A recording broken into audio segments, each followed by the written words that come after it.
Hello friends, welcome back to my channel Gyan Sankalp. तो friends, आज मैं ये यूपी टीजीटी नागरिक शास्त्र के प्रीवियस ईयर के क्वेश्चन लेके आई हूँ।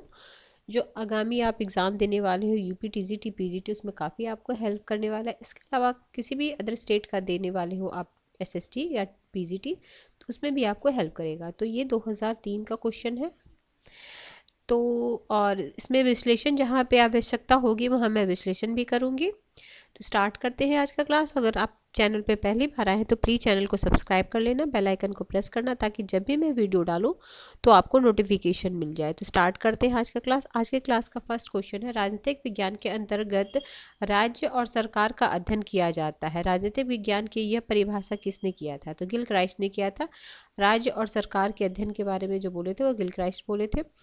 अगला क्वेश्चन है, राजनीतिक सिद्धांत जो नागरिकों के व्यक्तिगत जीवन में न्यूनतम हस्तक्षेप करे उसे क्या कहते हैं? उसे व्यक्तिवाद कहते हैं। निम्नलिखित में से कौन सी विशेषता फांसीवाद में पाई जाती है? कौन सी विशेषता फांसीवाद में पाई जाती है? ऑप्शन ए प्रजातंत्र का विरोध, राज्य के को साधन मानना, समाजवाद का पोषक, अंतर्राष्ट्रीय शांति का अग्रदूत। तो ऑप्शन नंबर ये प्रजातंत्र का विरोधी। नेक्स्ट क्वेश्चन है क्वेश्चन नंबर 4। क्वेश्चन नंबर 4 है, राज्य के कार्यों की परंपरागत विचारधारा के अनुसार अनिवार्य तथा ऐच्छिक दो भागों में बांटा गया है, लेकिन वर्तमान समय में राज्य की अवधारणा के अनुसार अनिवार्य और ऐच्छिक का भेद समाप्त है तथा समस्त कार्य अनिवार्य ही माने जाते हैं। तो ऐसा है लोक कल्याणकारी राज्य, ऑप्शन फर्स्ट। अगला है, ओम बुड्समैन की अवधारणा निम्नलिखित में से किससे संबंधित? ऑप्शन है प्रशासनिक अभिकरण, लोकपाल, लोकायुक्त, लोक सेवा आयोग और सीबीआई। तो ऑप्शन बी लोकपाल और लोकायुक्त। ये सर्वप्रथम इसका गठन स्वीडन में हुआ था 1809 में, ये ध्यान रखना। ऐसी शासन क्वेश्चन नंबर 6, जाति प्रथा का तत्व है, क्या तत्व है? चेतना बोध, आधुनिकतावाद, राजनीतिकरण, संप्रदायवाद। तो चेतना बोध, ऑप्शन फर्स्ट। अगला है, व्यक्ति का वह अधिकार जो उसे सहज ही प्राप्त है, जिससे उसे वंचित नहीं किया जा सकता, ना ही उसे स्थानांतरित किया जा सकता है। तो प्राकृतिक अधिकार, ऑप्शन बी। अगला है, प्रभुता शब्द का सर्वप्रथम प्रयोग किसने किया था? तो बोंदा ने इस शब्द का सर्वप्रथम प्रयोग किया था। अगला है क्वेश्चन नंबर 9। क्वेश्चन नंबर 9 आपका है, ऐसी शासन व्यवस्था जिसमें संपत्ति एवं उत्पादन के साधन पर शासन का नियंत्रण होगा, व्यक्तिगत संपत्ति समाप्त होगी एवं समाज पोषण मुक्त होगा, यह है समाजवाद, ऑप्शन फोर्थ।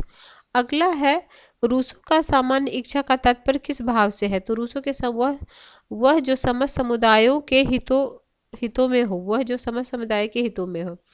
अगला, रक्त संबंध से समाज और समाज से राज्य की उत्पत्ति हुई है। ठीक है, तो ये मैकाइवर का फेमस कोटेशन है, ये भी कई बार एग्जाम में आया हुआ है, ध्यान रखना। अगला है क्वेश्चन नंबर 12। यह कथन किसका है कि स्वतंत्रता और समानता न तो एक दूसरे के विरोधी है न ही पृथक है, ये एक आदर्श के दो रूप हैं। तो ये कौन सा बोलते हैं? Herbert Dean, option third. जेल सुधार किस राजनीतिक विचार ने प्रस्तुत किया था? तो ये बेंथम ने किया था। पेन ऑप्टिकन वर्ड इन्होंने यूज किया था, जो एग्जाम आपका उसमें आया था, क्या बोलते हैं, एलटी ग्रेड में आया था कि ये वर्ड किसने यूज किया है। अगला है, मनु द्वारा प्रतिपादित राज्य की उत्पत्ति के देवीय सिद्धांत में राजा किसके अधीन है? तो राजा हम धर्म के अधीन है। अगला है क्वेश्चन नंबर आपका 15। किस विचारक ने के लिए धर्म और राजनीति अलग अलग नहीं है? तो ये महात्मा गांधी के लिए अलग अलग नहीं है।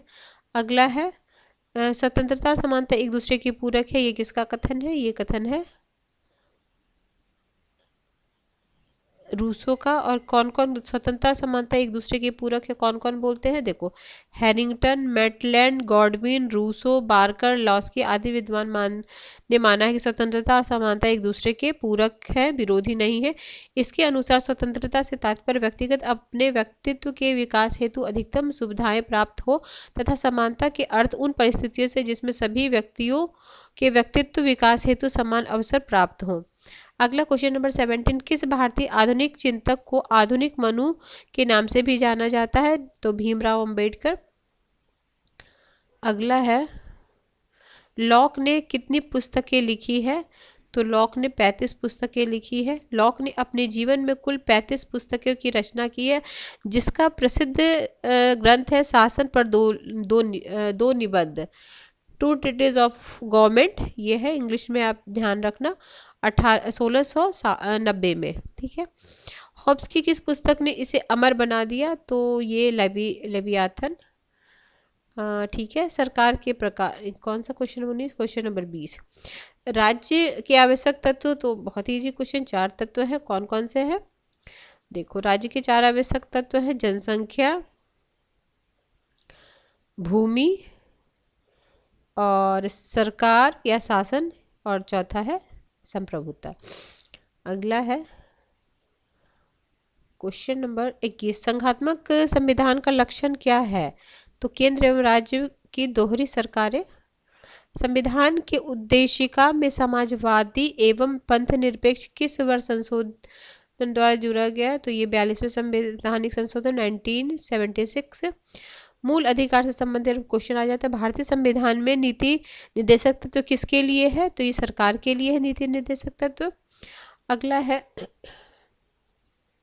संपत्ति के मौलिक अधिकार को संविधान के किस संशोधन द्वारा विलुप्त किया गया, मतलब हटाया गया था? तो 44वें संवैधानिक संशोधन 1978, वो 76 में हुआ था 42वां, और ये हुआ था 78 में, 1978। यदि राज्य सरकार नीति राज्य के नीति के निर्देशक सिद्धांतों का क्रियान्वयन नहीं करता तो उसे पालन करने के लिए कौन बाध्य कर सकता है? तो उसे मतदाता।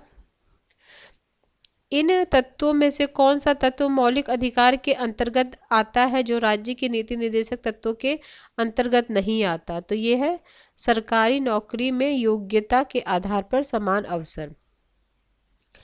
अगला है, मौलिक कर्तव्य को संविधान के किस संशोधन द्वारा और कब सम्मिलित किया गया? तो ये किया गया था 42वें संवैधानिक संशोधन द्वारा 1976 में। संघ, ठीक है, संसदीय सरकार में कार्यपालिका की वास्तविक शक्ति किसमें निहित होती है? तो मंत्रिपरिषद में निहित होती है। भारत में राज्यों का भाषा के आधार पर पुनर्गठन कब हुआ था? तो इसमें 53 में हुआ था ना, 53 में गठन हुआ था। तो ये ऑप्शन में नहीं है, ध्यान रखना। संसद सदस्यों के अतिरिक्त निम्नलिखित में से किसे संसद की कार्यवाही में भाग लेने का अधिकार है? तो महान्यायवादी, अटॉर्नी जनरल को। संसद की कार्यवाही में शून्यकाल का अर्थ क्या है? जिसमें समय जिसमें सदस्य द्वारा पूछे गए प्रश्न का उत्तर दिया जाए, प्रश्न के बाद का 1 घंटे का समय जिसमें कार्य सूची नहीं निश्चित हो। तो यही वाला आंसर होगा, और ये शून्यकाल भारत की देन है, भारत ने इसको स्टार्ट किया है। भारत में किस कारण से शासन संघात्मक है? तो संविधान में संघ एवं राज्य के मध्य शक्तियों का वितरण किया गया है, ऑप्शन नंबर 3। अगला है,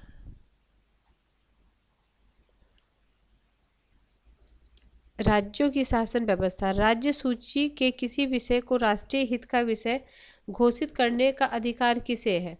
तो ये है आपका राज्यसभा को। अगला है, राज्य की कार्यपालिका शक्ति किसमें निहित होती है? तो राज्य की कार्यपालिका शक्ति राज्यपाल में निहित होती है, और केंद्र की कार्यपालिका शक्ति राष्ट्रपति में निहित होती है। भारतीय राष्ट्रीय आंदोलन में भाग लेने वाले किस नेता को ब्रिटिश उदारवाद में विश्वास था? तो ये था गोपाल कृष्ण गोखले। और मेरे चैनल पे अभी यूथ पब्लिकेशन के एग्जाम पॉइंटनर से ये चल रहा है, प्लेलिस्ट बनी हुई है, आप चेक कर सकते हो। कंप्लीट मैं कॉन्स्टिट्यूशन का रिवीजन करा रही हूँ।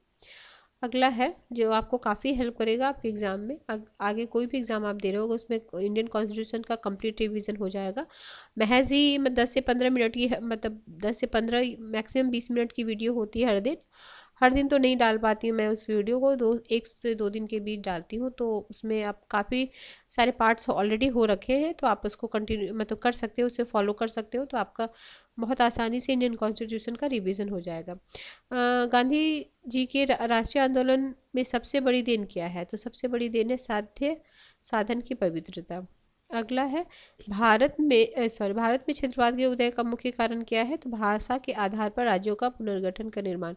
लोकपाल लोकायुक्त से संबंधित क्या क्वेश्चन पूछा था? लोकपाल लोकायुक्त पदों की स्थापना संसद ने किस अधिनियम में किया था? तो ये 1969 अधिनियम है। सर्वप्रथम 1968 में शांति भूषण ने लोकपाल बिल लोकसभा में प्रस्तुत किया, जिसे चौथी लोकसभा द्वारा 1969 में पारित किया गया, मगर संसद के उच्च सदन अर्थात राज्य सभा में बिल नहीं पास हो सका। लेकिन लोकायुक्त को नियुक्त करने वाला प्रथम राज्य जो है महाराष्ट्र है, जहां 1972 में लोकायुक्त की नियुक्ति की गई थी। ये भी एग्जाम में आया हुआ है। अगला है भारतीय संविधान के किस धारा के अंतर्गत अस्पृश्यता पूरी तरह समाप्त कर उसके प्रचलन का किसी भी रूप में निषेध किया है? तो ये पहले काफी एग्जामों में आता था ये आर्टिकल, अब तो उतना नहीं आता है, बट आपको अब पता ही होगा। अगला है क्वेश्चन नंबर 40। प्रथम भारतीय नागरिक अधिनियम संसद द्वारा कब पारित किया गया था? तो 1955 में। पंडित जवाहरलाल नेहरू ने किस सन में होम रूल लीग के सचिव बने थे? तो ये अच्छा है, 1916 में।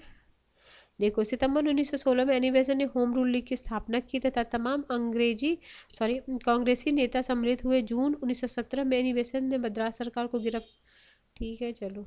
अगला है केंद्रीय वित्त मंत्री किस वर्ष को ग्राम सभा वर्ष घोषित किया था? बहुत ही इस क्वेश्चन को रिपीट किया जा सकता है, ध्यान रखो, क्योंकि ये आजकल ना ये फैक्ट वाले क्वेश्चन काफ़ी आते हैं, तो कभी भी पूछा जा सकता है। तो ये सब चीज़ को आप एक जगह लिख लो, क्योंकि लास्ट टाइम में जो रिवीजन का होता है ना, यही सब रिवीजन किया जाता है। क्योंकि जो क्या होता है, जो कॉन्सेप्ट बेस है वो तो याद रहता है, लेकिन जो डेट वाला है ना क्वेश्चन, वो काफ़ी हमें भूलने का चांसेस रहता है। तो सबको लास्ट टाइम में रिविज़न के लिए एक जगह लिख के रखो। क्या है? केंद्रीय वित्त मंत्री किस वर्ष को ग्राम सभा वर्ष घोषित किया था?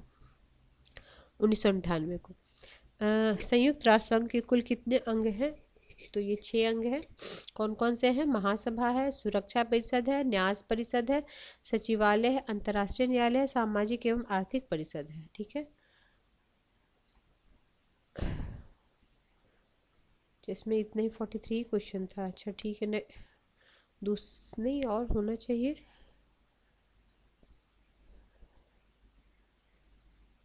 अच्छा, इसमें इतना ही है। चलो ठीक है, नेक्स्ट क्लास में जो और होगा तो मैं करा दूंगी।